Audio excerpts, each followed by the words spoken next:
Hey, good afternoon. I'm Heather Sullivan, your host of Sullivan Smart Sense. Thanks so much for being with us. Really appreciate you joining us.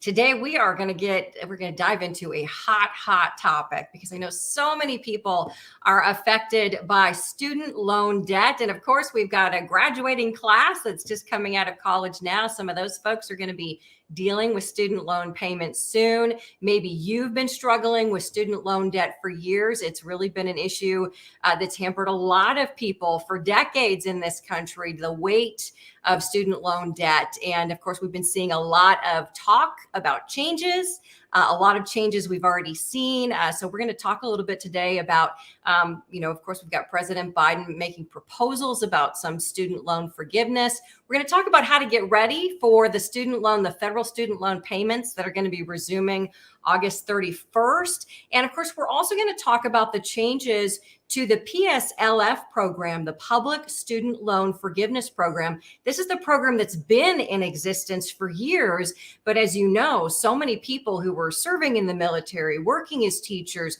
working in the government jobs that were supposed to qualify for loan forgiveness after a period of years, a lot of them had a lot of trouble getting qualified for that. The payments weren't being counted right and all of that. So I have an expert who's going to join us today to talk about the changes that were supposed to improve those programs and also how you can make sure that you are on track if you're in that program as well. So please join me in welcoming Jason DiLorenzo with PSLF Jobs. It's great to see you again. Thanks for being with us. Nice to see you too, Heather. Thank you.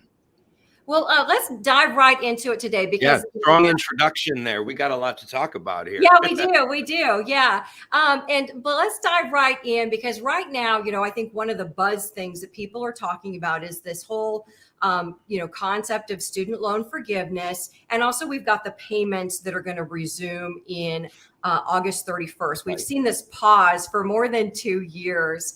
And so a lot of people just haven't been making those payments. Now they're putting their money, towards gas and food and all of these things that have gone up in price. What would be some of your advice to people to get prepared or maybe things they need to do if they're afraid they're not going to be able to afford?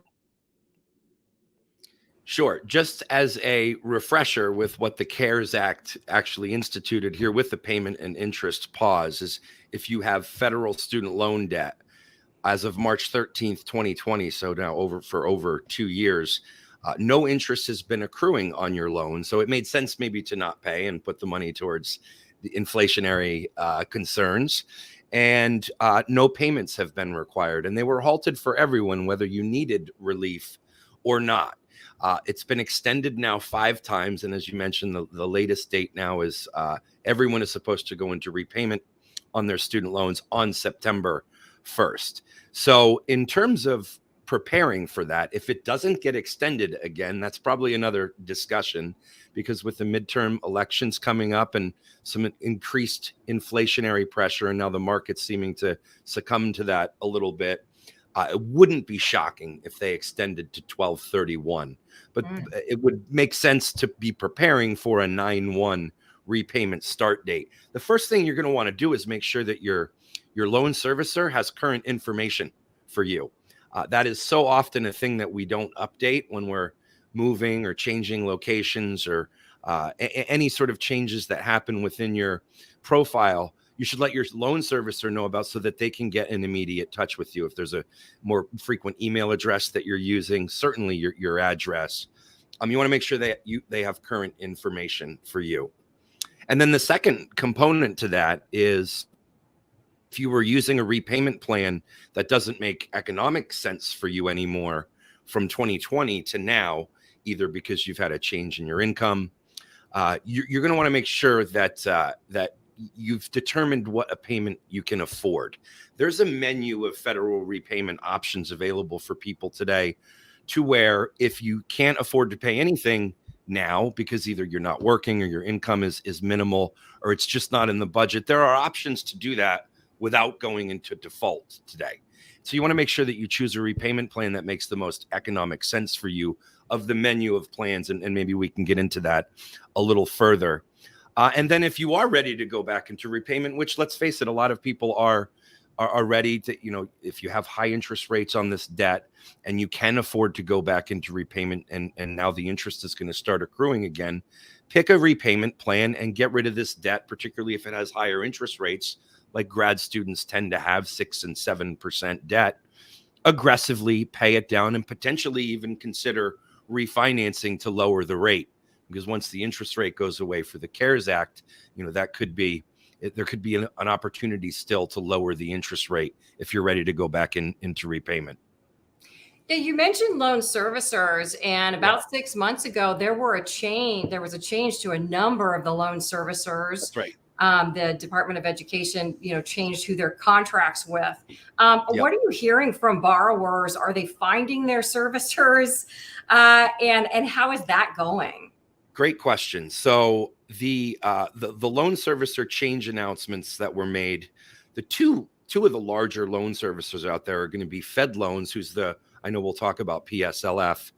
They're the contracted servicer currently for public service loan forgiveness, and Navient, which is the servicing group of formerly what was Sallie Mae, the private lender now, who still exists, but Navient is their federal servicing division. Just those two together affect about 16 million borrowers, and both of those servicers are leaving. Their contracts ended. So Fed Loans, it's intended that they'll be moving their servicing away. If it's PSLF specific, it's going to a servicer called Mohila. My experience, and having been doing this for over a decade, is that Mohila is a pretty high quality servicer with good servicing representatives. I had Mohila for mine. Yes. Oh, no kidding. It was very, very smooth. Good with Mohila. Our advisory has a couple of individuals that worked at Mohila, and they were very well trained and ready to do handle advocacy for borrowers, which is important. That's what we're doing here. And then Navient is moving their servicing over as well. I believe there's a single servicer prescribed there. I think it's called Maximus, and I don't have a lot of details about Maximus. And then Fed Loans will be distributing some to the other servicers that exist now as well. Great Lakes and Nelnet are two other larger servicers. The Fed Loans changes, we've started to see them move loans over to Mohila already.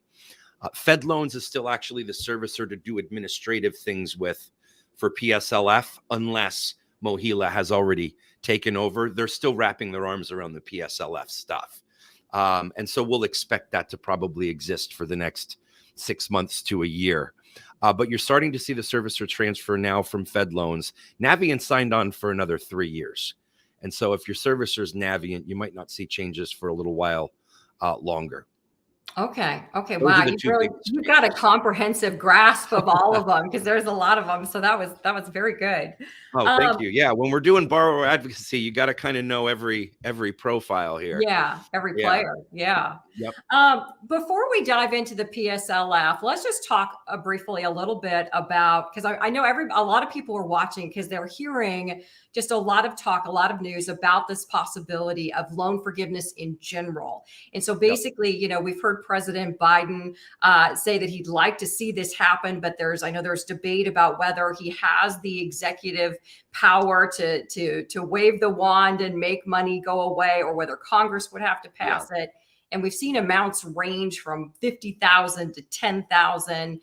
What are your thoughts on this possibility? What do you think this might end up being? Yeah, having my finger on the pulse of this, I certainly have an opinion, but it's just that. I think that he's struggling to get the executive authority. I think 10,000 would already be done if he felt comfortable with that. He's already come out expressly against 50,000. You've got a few loud voices there advocating for that have a wide reach, but he's denied that on more than one occasion. And I do think that because it was a campaign promise, that he would work to get 10,000 done for all borrowers if he was comfortable enough with the executive authority part. And I think that's happening right now. I wouldn't be surprised to see a decision around that align with when people go back into repayment. If he's able to do the 10,000, you might see, but you got to go into repayment in September.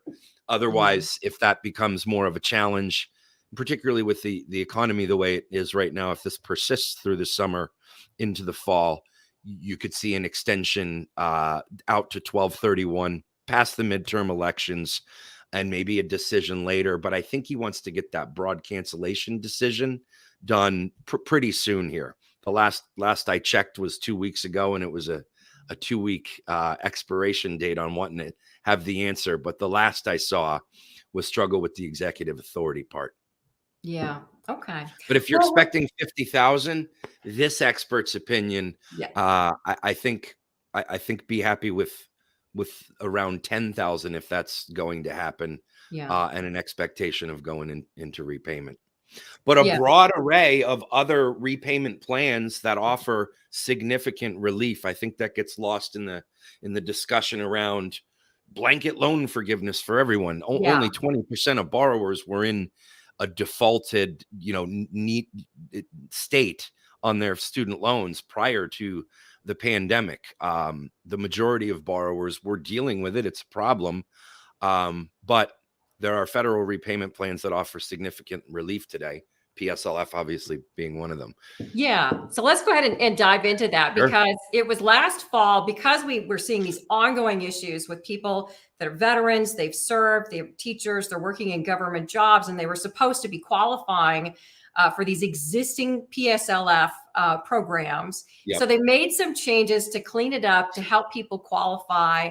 Yeah. Let's just first talk about those changes, and what are you seeing? Are those changes working? Absolutely. So we'll start with, again, just to back it up, public service loan forgiveness. I always explain this very simply. It's not as simple as you've identified, and has clearly been the case for people early on navigating the program. But it has 3 simple requirements.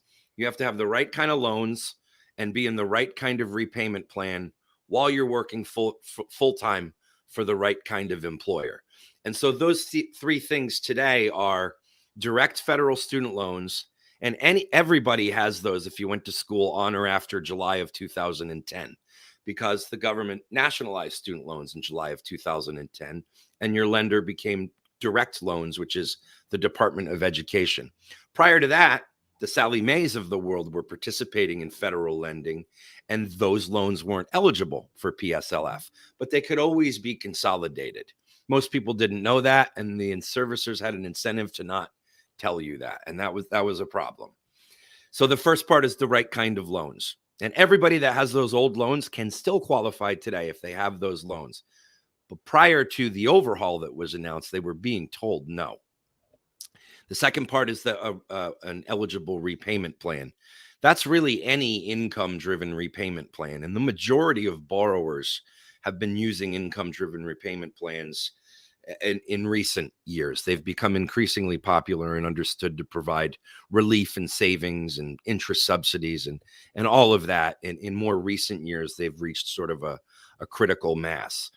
But you have to be using an income-driven repayment plan on eligible loans to qualify for PSLF. And that will exist going forward. What the overhaul said and announced and has been implementing, I'll get into those stats in a moment, but if you had any kind of federal student loan, even that could be consolidated over to direct loans, that now counts towards PSLF, and any payment, not just an income-driven repayment plan payment. Because, there was talk about even forbearance steering, and I think that's probably something to mention as well here. But if you were in a graduated or an extended repayment plan, and no one told you that you should be in an income-driven repayment plan, now any repayment status counts towards public service loan forgiveness, even on previously not eligible loans. And that was 90% of borrowers early on in the years of navigating PSLF. So the only risk that exists now and one is really there's no looking back point, is if you refinanced your federal student loans to a private loan because you were told no and previously, you can't go back and consolidate an already private loan. Hopefully you got a lower interest rate and you're on your way to success in eliminating your debt that way.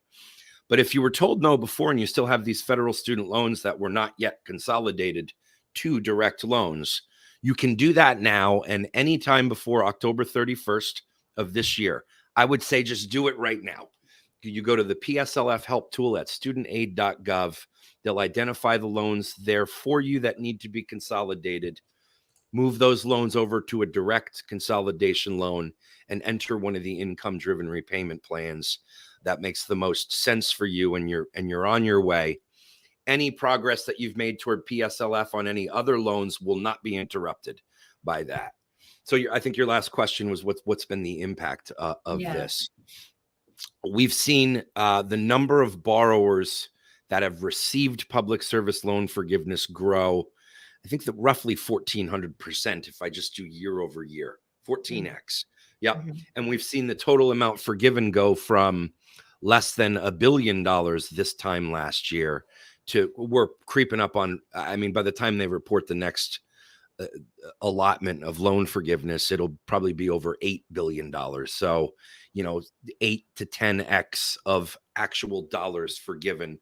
And that number is now grown to about 120,000 borrowers as a result of the overhaul with immediate forgiveness, but over 1 million people positively impacted, meaning closer to forgiveness than they were before. And there's 1.3 million people navigating the program right now, which is $130 billion of federal student loan debt. So if I'm nerding out on math here and saying, let's just forgive that on average, equally over the next 10 years, you're talking about $13 billion of loan forgiveness year over year for the next 10 years, just with what's in the queue. So even what's happened now is a drop in the bucket. Right. Yeah. Compared to what's coming for the next, 10 years. Yeah. And there are 30, if we're going on with public service loan forgiveness, there are 35 million jobs in the US that qualify for PSLF. It's much broader than people think. So if you're a student loan borrower, with all of the positive changes here, and we might look back on this time in history as an overly generous loan forgiveness period. And just 2 years ago, we were talking about how painful and how oppressive it was. Yeah. What a change. Yeah. Before we get into the jobs that qualify, Sure. one of the things that they tried to correct in this last round of reforms was that they found that there was what was called forbearance steering. And that was, people were basically steered into forbearance plans that really should have been in maybe like income-driven plans or, things like that. Are you seeing what kind of changes are you seeing from that, and how do you know if you were sort of steered to the wrong program? If you were in forbearance for a long period of time, and it was not of your own volition to choose that. I mean, a lot of people chose forbearance because on the surface, if you're not, if you're not super familiar with the concept of accruing interest and the sort of negative consequences of that, and you needed payment relief, it was common for borrowers to just choose forbearance, and the servicers were compliant or complicit in saying, oh yeah, do that. I mean, because that extends the term out on the loan and they get more money, but because the interest is accruing with no benefits whatsoever. The change that was made specifically for people that spent long periods of time in forbearance, and this is, I believe they started counting this from 2009, which is when that practice became more rampant, is that if you spent a cumulative amount of 3 years in forbearance, then that time is now going to count towards public service loan forgiveness and also any income-driven repayment plan forgiveness. You don't have to work in a PSLF job to get federal loan forgiveness from the student loan programs that exist today. The income-driven plans can offer that. It's longer. It's not 10 years. It's 20 or 25 years, depending on the plan. But that still is the best outcome for a lot of borrowers, particularly if now 3 years of forbearance counts towards that, and that's already behind you.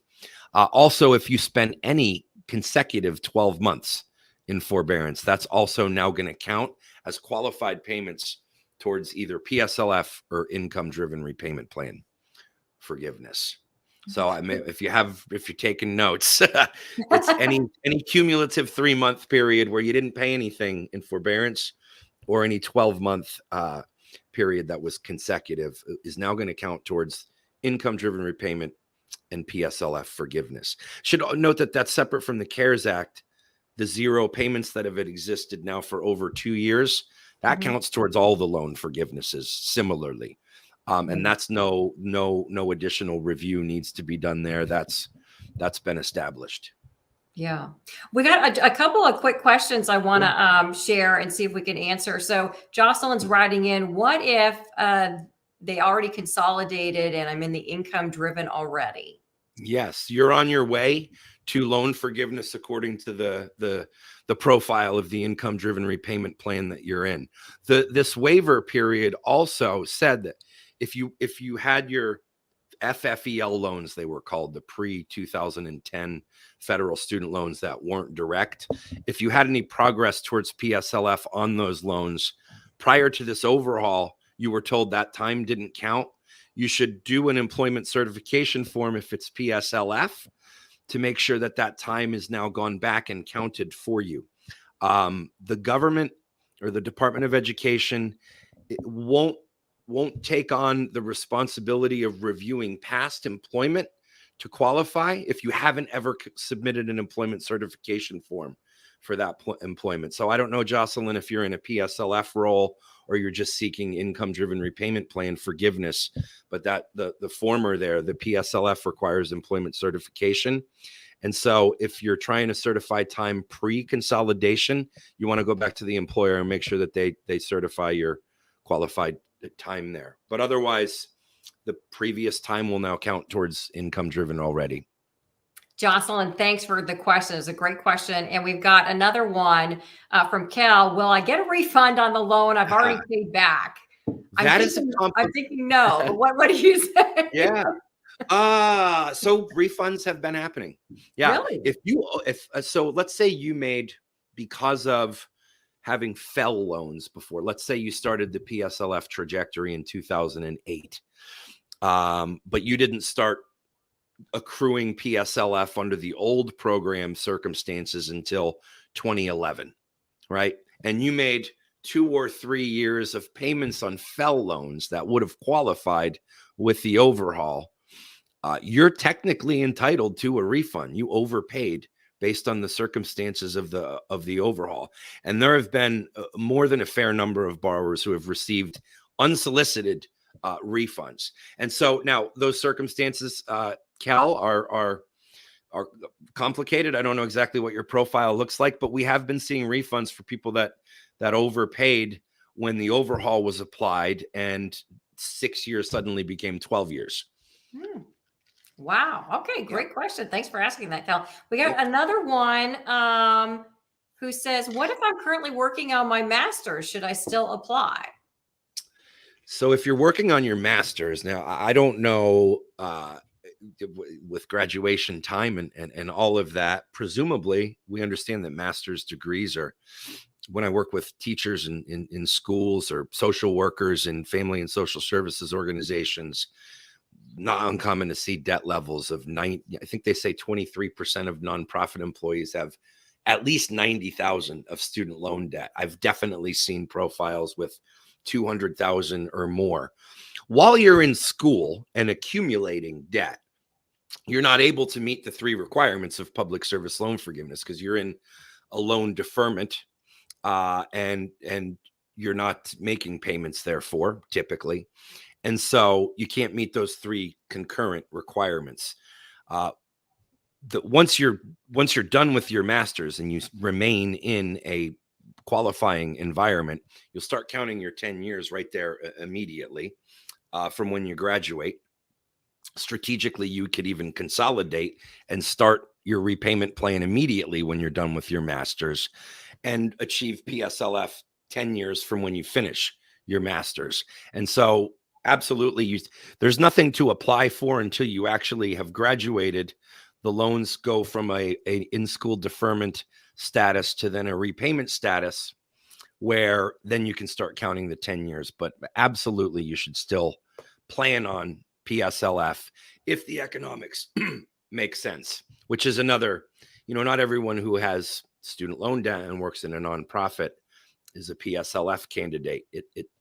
you have to make income-based payments for 10 years. If your income is substantial, you're going to pay your debt back in 10 years. So there are calculators at PSLF jobs that can help you calculate what the value of that is in the form of a salary boost. We're getting a really big audience, by the way, and we're getting more questions in. But before we try and get to some of those, I want to just talk a little bit about what you do at PSLF Jobs. Sure. And how people can sort of make sure that the job that they have or find jobs that will definitely qualify.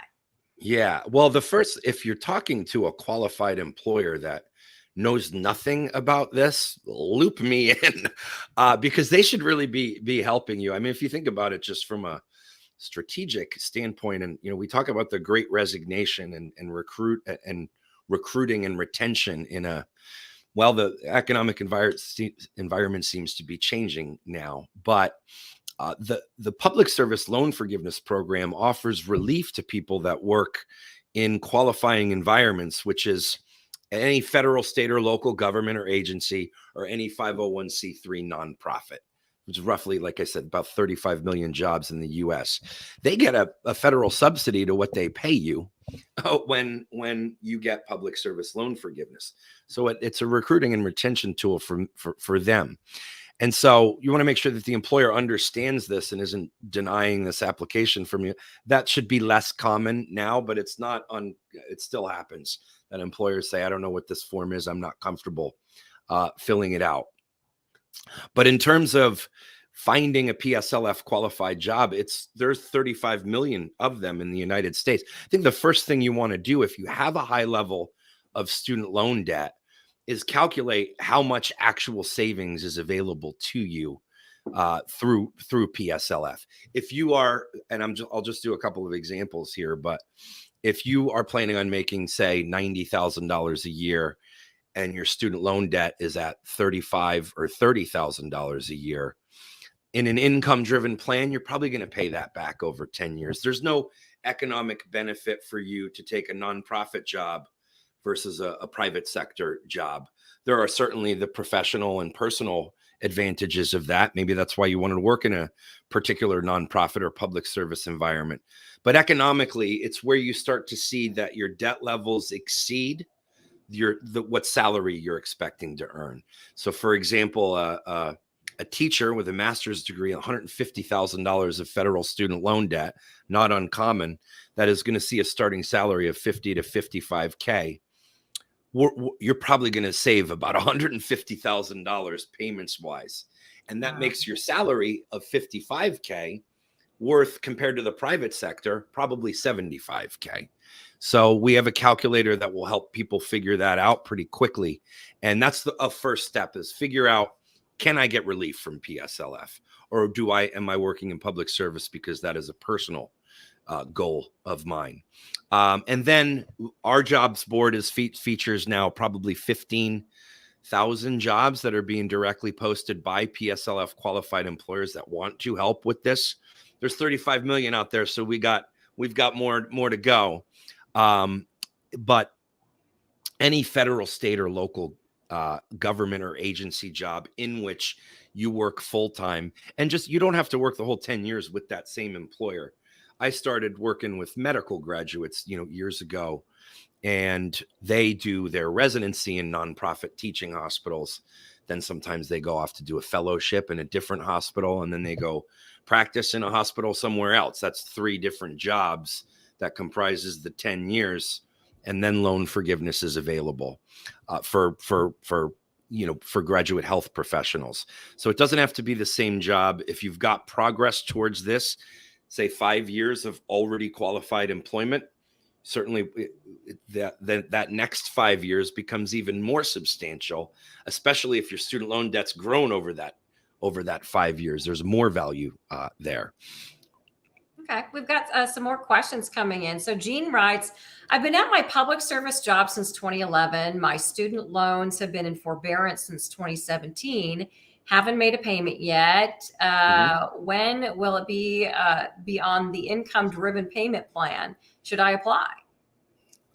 So great question. I do think, Jean, that it would make sense to position yourself to go into an income-driven repayment plan I'd rather have your loan servicer have your indication of going into an income-driven repayment plan now, so that right before September 1st, when there's probably a scramble for everyone trying to take action, you're already in the queue to go into an income-driven repayment plan. I don't know what you did with the loans from 2011 to 2017. Presumably, whether they were FEL loans, in other words, prior to when all loans were direct, there may be a consolidation that needs to be done there, and a payment count of those 6 years from 2011 to 2017. And then from 2017 to 2020, that's 3 years of forbearance. That would count towards qualified time for PSLF with the new stipulation that we discussed. And I would jump right into an income-driven repayment plan right when we go back into repayment from CARES. And I'd actually get that on record with your servicer now. Okay. We're going to take one more question, and I know we've already gone longer than I promised we would go, but there's so much information you're sharing with us, so I appreciate that. But let's see if we can answer Janae's question. She says, so I'm a police officer for a school district with a master's degree. I've been out of undergrad since 2009 and grad since 2018. How would this benefit me? So the first thing you'd want to calculate is, based on my student loan debt and my income, is there savings available to me? And then if that's the case, that's how it would benefit you. And so if you've been in a repayment plan since you graduated from grad school, which I presume is where the majority of the debt came from, then you got 4 years towards public service loan forgiveness complete already, where at least for the last 2+ you didn't make any payments. There might be some savings available there. So for you, if you go to the jobs board on PSLF jobs, and there's under resources, it says, how do I qualify for PSLF? There's a quick calculator there that you would want to indicate that you've made 2 years of payments or 24 months of payments there. And that'll, based on your debt and salary, kind of give you a quick calculation. Okay. Listen, Jason, I want to thank you so much. I know you could go on for hours. You're such an amazing expert on all of this. So we'll definitely have to have you come back, because I know people just have lots of questions, and with so many things changing in this environment, hopefully we'll just continue to help people deal with the debt that they have, and be able to utilize some of the programs that are there that can help them. So thank you, Jason DiLorenzo with PSLFjobs.com. You could reach out to him there if you have anything further you'd like a little more help with. So we really appreciate you being with us. Thanks for having me, Heather. Take care. You bet. All right. And thank you so much for being with us. Again, also, you can go to studentaid.gov. That kind of is the comprehensive government site. Everything you need to know about whether you have loans, need different repayment plans, or if you want some more information about the PSLF, or just questions about any of the different kinds of loans that are out there. That's a good place to go. We will be back next week with another topic to help you save money. But if you have any questions on this or anything else in the meantime, please feel free to reach out to me. You can reach to me on Facebook at Heather Sullivan Fox 26. Just send me your questions and we'll try and get them answered. And we will see you back here next time with more ways to help you save